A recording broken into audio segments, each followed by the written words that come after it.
Vamos falar de economia. Está aqui o Luiz Arthur Nogueira, já tinha anunciado. Tudo bem, Piotr? Nogueira.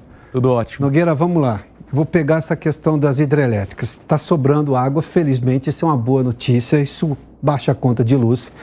Ou seja, tem energia e energia com bandeira verde. Estou falando só por esse aspecto. E a gente está com possibilidade de não crescer muito, embora você tenha energia. O governo está errando. Sem dúvida, Piotr. O ano passado a gente cresceu 2,9%. Esse ano vai crescer 1% apenas. Consequentemente, a demanda por energia cai. Você não tem a mesma demanda que teve o ano passado. E aí, infelizmente, o ano passado, quando houve demanda por energia, ela estava custando muito porque teve de acionar usinas térmicas. Esse ano que não tem a demanda pela energia, ela está barata. Infelizmente, o Brasil perdendo mais uma enorme oportunidade. Mas é uma perda de oportunidade gigantesca. Estamos falando de energia barata. Sim. Sem energia barata, tudo fica mais caro. Mas mesmo assim, crescemos 2,9% ano passado. Sim. E agora, com uma sucessão de erros, reclamação de Banco Central, demora de apresentar esse arcabouço fiscal, projeto não claro em relação à reforma tributária, o governo fazendo muito barulho com outros assuntos, isso tudo atrapalha qualquer lógica de investimento, sem contar o temor justamente pela lógica de pensamento econômico que tem o atual governo. Sim, e na minha opinião, Piotr, o maior erro, quem está protagonizando é o presidente Lula, que está gastando energia em questões equivocadas, como, por exemplo, ficar bombardeando o Banco Central, tentando reduzir na marra juros, propondo mudança de meta de inflação. Isso não vai levar o Brasil a lugar nenhum. O governo deveria centrar energia nos dois principais pilares do primeiro semestre. O novo arcabouço fiscal, que pode ser anunciado a qualquer momento, e a reforma tributária para simplificar esse manicômio tributário que nós temos aqui no Brasil. E sair do barulho, né? Exato. Fica dando entrevista, diz que vai perseguir pessoas, enfim, é tudo bobagem. Está perdendo tempo. E perde muito tempo. Perde o tempo do Brasil, não dele, né? Sim. Mas vamos lá. Aliás, que o Brasil que criou 241.785 vagas com carteira assinada no mês de fevereiro, de acordo com o CAGED. Temos os números aqui com o CAGED? Temos, Serginho? Vamos lá? Está aqui, olha. Eu tenho, para ter dois comparativos aqui, esse é o mês de fevereiro, 241.785, é saldo positivo, ou seja, entre demissões e contratações, mais contratações. Ou seja, as pessoas ainda estão acreditando. Se eu comparar com janeiro, é um dado muito positivo, porque janeiro tinha tido 84.571 mais contratações que demissões. Mas se eu comparar com fevereiro do ano passado, e aí demonstra aqui tem o peso da posição atual do governo em relação à economia. Fevereiro do ano passado tinha superado as 353 mil. Nós estamos falando de muito mais que 100 mil a menos do que fevereiro do ano passado. A comparação mais justa é com fevereiro do ano passado, porque você tira a sazonalidade. Você compara período que tem carnaval com período que tem carnaval. Fica difícil comparar fevereiro com janeiro, porque são dois períodos completamente diferentes. E aí, Piotr, eu queria fazer algumas observações importantes aqui. Em primeiro lugar, o Brasil vai crescer menos esse ano, como eu disse há pouco, 1%, contra um crescimento de quase 3% o ano passado. Isso, obviamente, já se reflete no mercado de trabalho. O mercado de trabalho vai gerar menos empregos este ano do que gerou no ano passado. Segundo ponto importante é que o único setor da economia que eliminou vagas formais em fevereiro foi o comércio. E é justamente o setor que mais sofre com juros elevados. Vamos imaginar que dentro do comércio nós temos segmentos como eletroeletrônicos, automóveis, móveis e materiais de construção que dependem de financiamento, porque são itens caros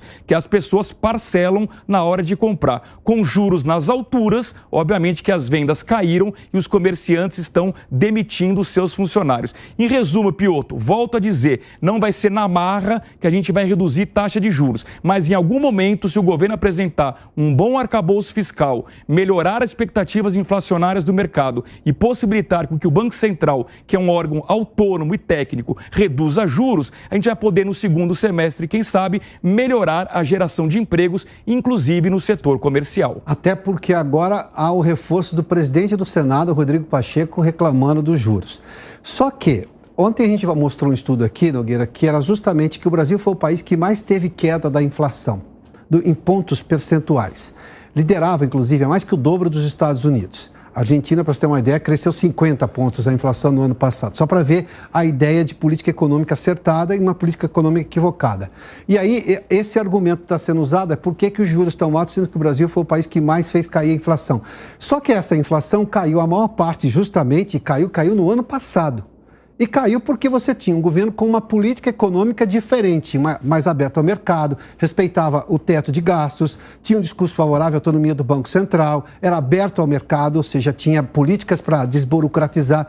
O governo usar esse argumento cabe porque esse governo pensa completamente diferente do governo anterior. Exato, não cabe, Piotr. E a gente mostrou na segunda-feira aqui no Boletim Focus que as projeções inflacionárias começaram a piorar para o ano que vem. E é aí que me preocupa, porque o que está em jogo hoje para o Banco Central não é mais a inflação desse ano. A inflação desse ano já foi, vai ser 5%, 5,5%, portanto acima do teto da meta. O que está em jogo neste momento é a inflação do ano que vem. Vamos lembrar que no ano que vem o centro da meta é de 3%, com uma tolerância de 1,5 ponto para mais ou para menos, ou seja, no limite, no teto, o Banco Central precisa entregar uma inflação de no máximo 4,5%. E na segunda-feira, aqui no programa Prós e Contras, nós mostramos que o Boletim Focus já projeta uma inflação de 4,11%. Ou seja, Piotr, aos poucos, a gente está perdendo a batalha da inflação do ano que vem. Fica difícil ter argumento para, na marra, reduzir juros. Vamos dar uma olhadinha no mercado? Temos aí, Serginho,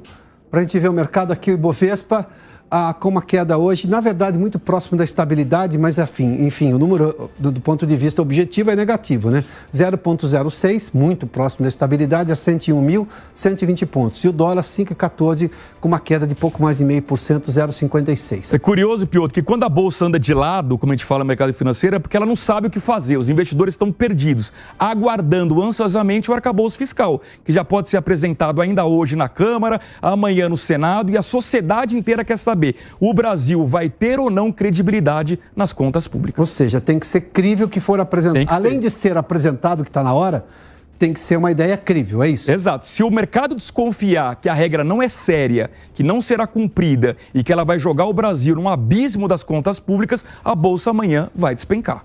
Nogueira, obrigado. Obrigado, Piotr. O que o Nogueira está dizendo é que o que escreve se fala. Aliás, além do que o que for escrito precisa ser bom, tem que passar sinais claramente de que aquilo vai ser cumprido.